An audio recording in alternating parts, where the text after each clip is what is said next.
Bismillahir Rahmanir Rahim. In the name of God, the most merciful, the most beneficent. Your Majesties, Your Royal Highnesses, distinguished members of the Norwegian Nobel Committee, dear sisters and brothers. Today is a day of great happiness for me. I'm humbled that the Nobel Committee has selected me for this precious award. Thank you to everyone for your continued support and love. Thank you for the letters and cards that I still receive from all around the world. Your kind and encouraging words strengthens and inspires me. I would like to thank my parents for their unconditional love. Thank you to my father for not clipping my wings and for letting me fly.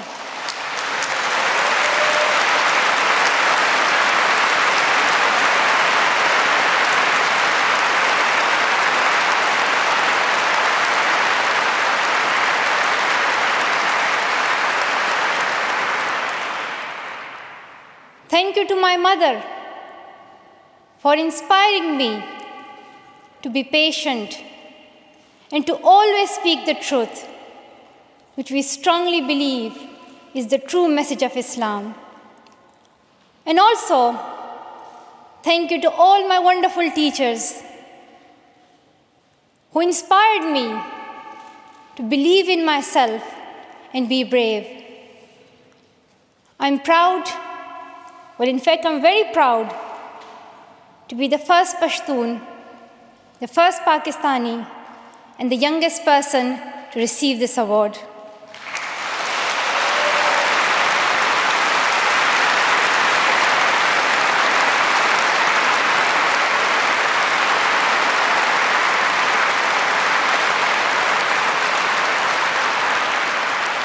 Along with that, I'm pretty certain that I'm also the first recipient of the Nobel Peace Prize who still fights with her younger brothers. I want there to be peace everywhere, but my brothers and I are still working on that.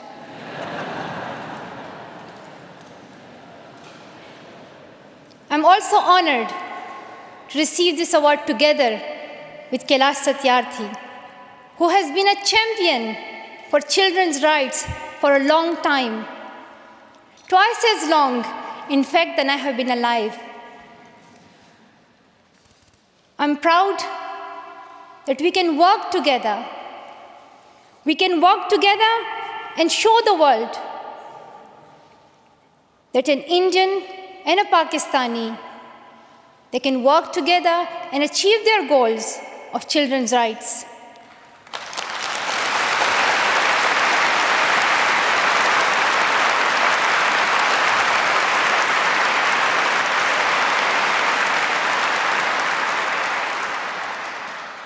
Dear brothers and sisters, I was named after the inspirational Malala of Maiwand, who is the Pashtun Joan of Arc. The word Malala means grief-stricken, sad.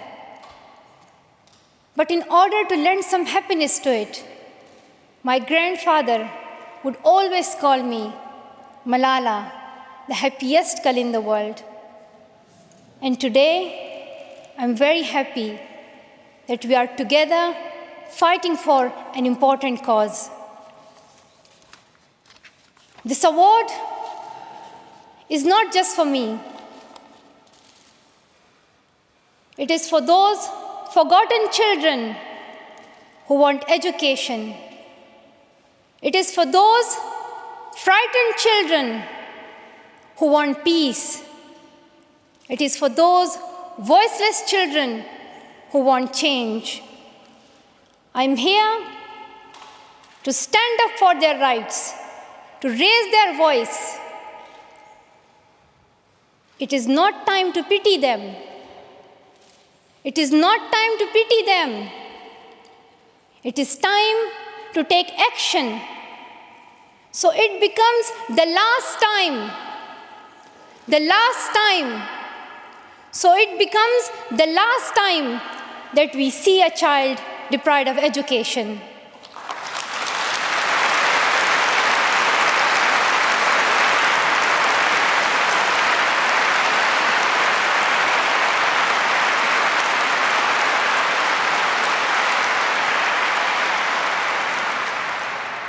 I have found that people describe me in many different ways. Some people call me the girl who was shot by the Taliban, and some, the girl who fought for her rights. Some people call me a Nobel laureate now. However, my brothers still call me that annoying bossy sister. As far as I know, I'm just a committed and even stubborn person who wants to see every child getting quality education, who wants to see women having equal rights, and who wants peace in every corner of the world.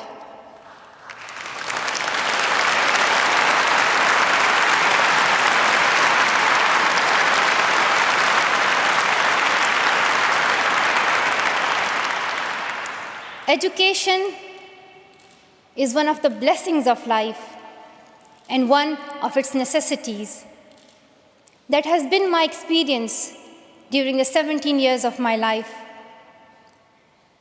In my paradise home, Swat, I always loved learning and discovering new things.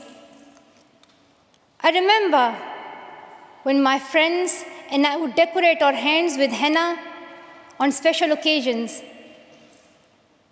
And instead of drawing flowers and patrons, we would paint our hands with mathematical formulas and equations.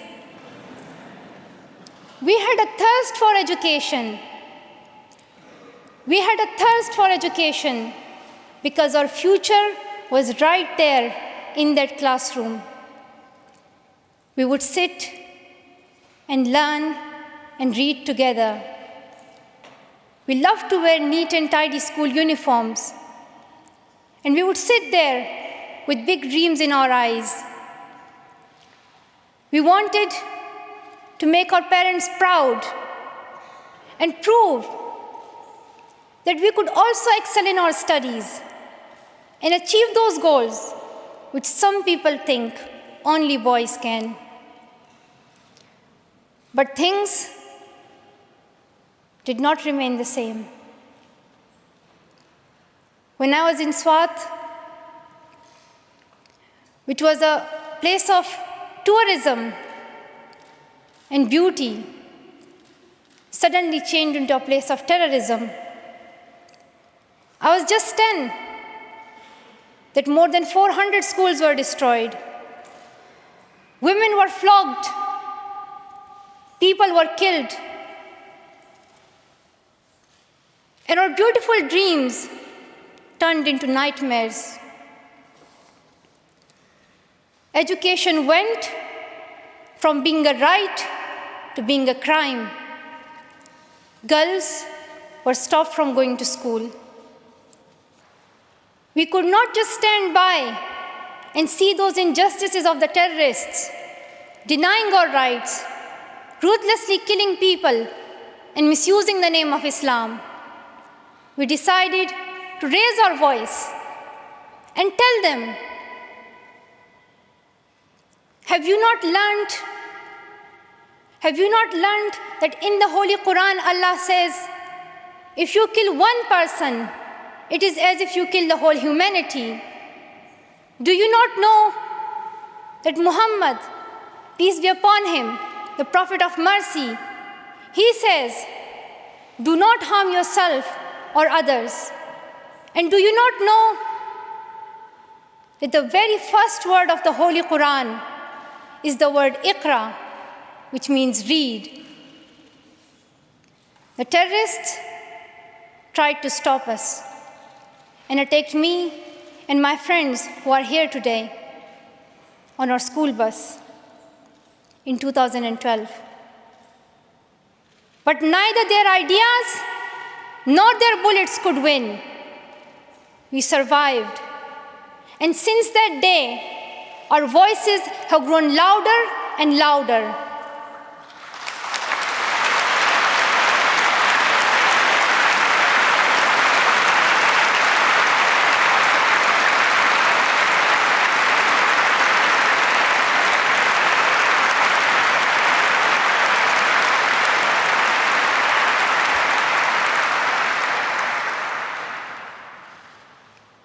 I tell my story, not because it is unique, but because it is not. It is the story of many girls. Today, I tell their stories too. I have brought with me some of my sisters from Pakistan, from Nigeria, and from Syria who share this story. My brave sisters, Shazia and Kainat, who were also shot that day on our school bus. But they have not stopped learning. And my brave sister, Kainat Somro, who went through severe abuse and extreme violence. Even her brother was killed, but she did not succumb. Also, my sisters here, whom I have met during my Malala Fund campaign. My 16-year-old courageous sister, Mozoon, from Syria, who now lives in Jordan as a refugee. And she goes from tent to tent, encouraging girls and boys to learn. And my sister, Amina, from the north of Nigeria, where Boko Haram threatens and stops girls and even kidnaps girls just for wanting to go to school. Though I appear as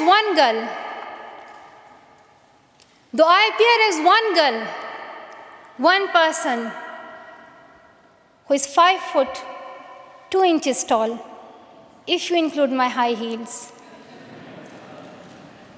it means I'm 5 foot only. I am not a lone voice. I am many. I am Malala, but I'm also Shazia. I'm Kainat Somro. I am Mozoon. I am Amina. I am those 66 million girls who are deprived of education. And today, I'm not raising my voice. It is the voice of those 66 million girls.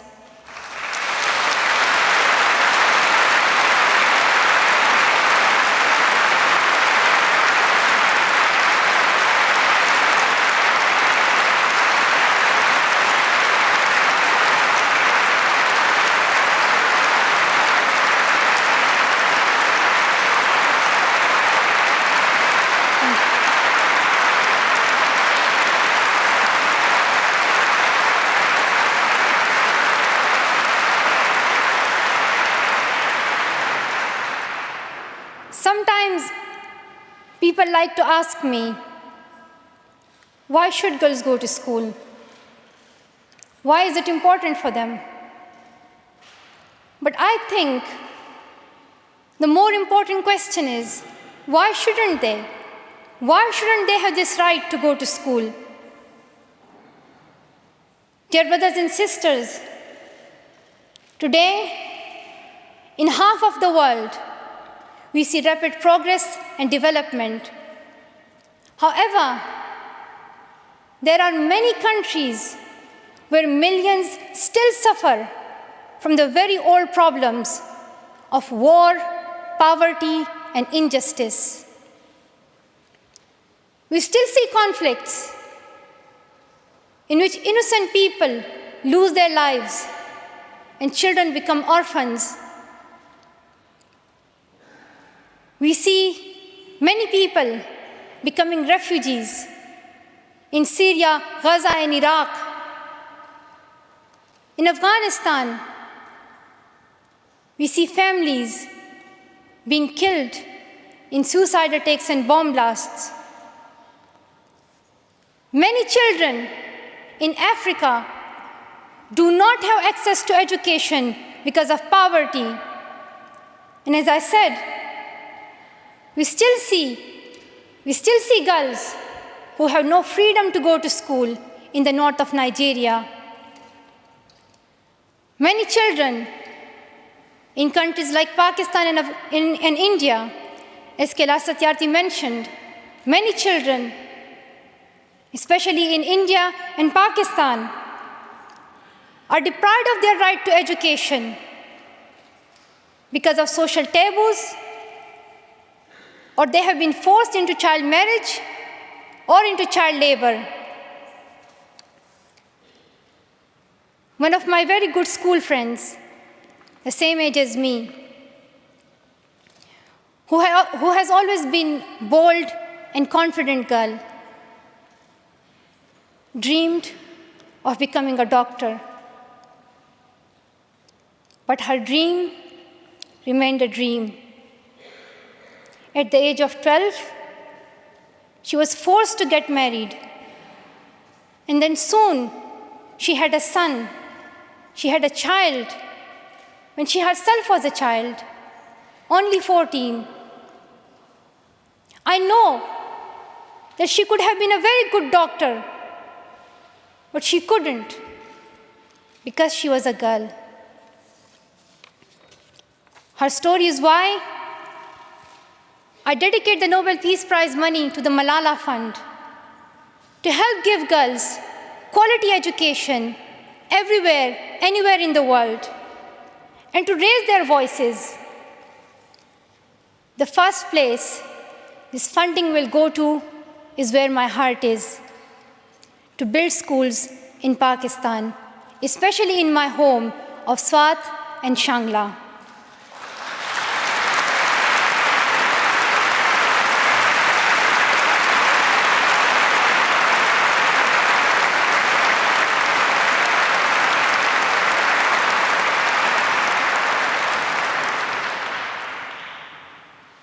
In my own village, there is still no secondary school for girls. And it is my wish and my commitment, and now my challenge, to build one so that my friends and my sisters can go there to school and get quality education, and they get this opportunity to fulfill their dreams. This is where I will begin, but it is not where I will stop. I will continue this fight until I see every child in school. Dear brothers and sisters, great people who brought change, like Martin Luther King and Nelson Mandela, Mother Teresa and Aung San Suu Kyi, once stood here on this stage. I hope the steps that Kailash Satyarthi and I have taken so far and will take on this journey will also bring change, lasting change.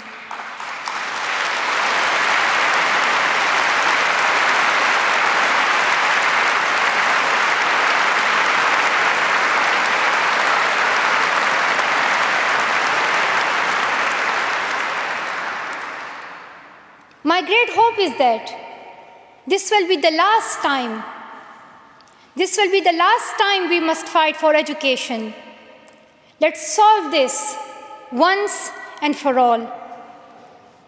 We have already taken many steps. Now it is time to take a leap. It is not time to tell the world leaders to realize how important education is. They already know it. Their own children are in good schools. Now it is time to call them to take action for the rest of the world's children. We ask the world leaders to unite and make education their top priority. 15 years ago, the world leaders decided on a set of global goals, the Millennium Development Goals. In the years that have followed, we have seen some progress. The number of children out of school has been halved, as Kailash Satyarthi said. However, the world focused only on primary education, and progress did not reach everyone. In year 2015, representatives from all around the world will meet in the United Nations to set the next set of goals, the Sustainable Development Goals. This will set the world's ambition for the next generations.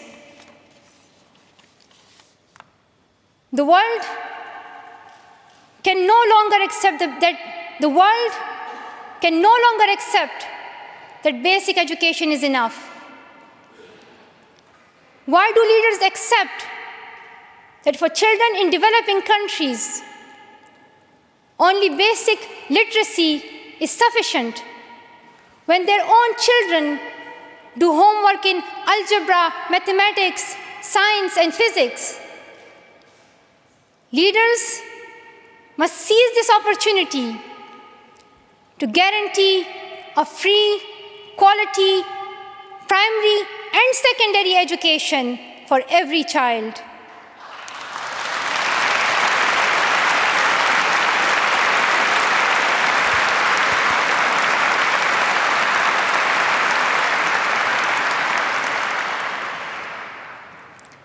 Some will say this is impractical, or too expensive, or too hard, or maybe even impossible.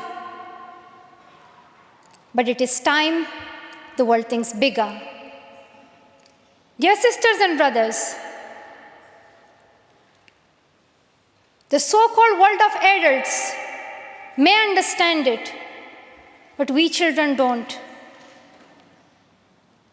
Why is it that countries which we call strong are so powerful in creating wars, but are so weak in bringing peace? Why is it?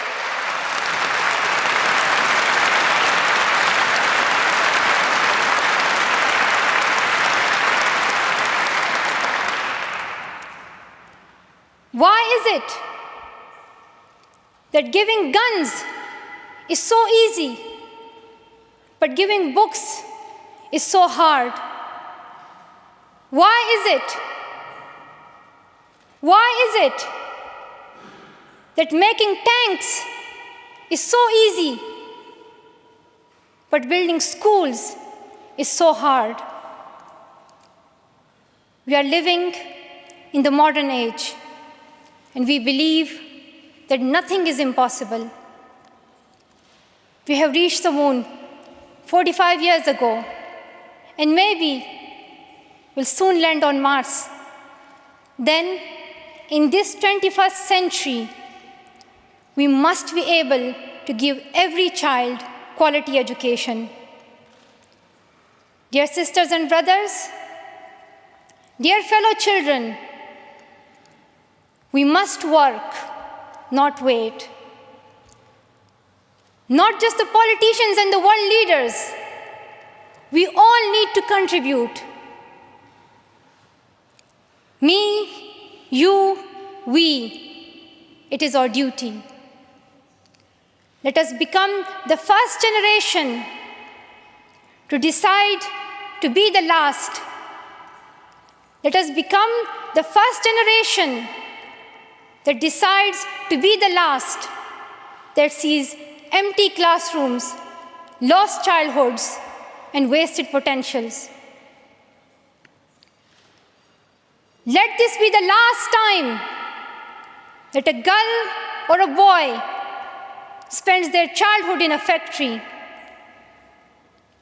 Let this be the last time that a girl is forced into early child marriage. Let this be the last time that a child loses life in war. Let this be the last time that we see a child out of school. Let this end with us.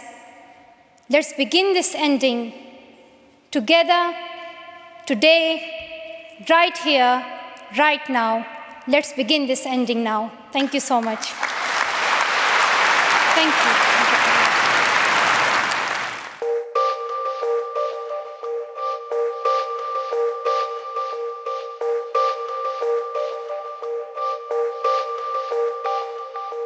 Thank you.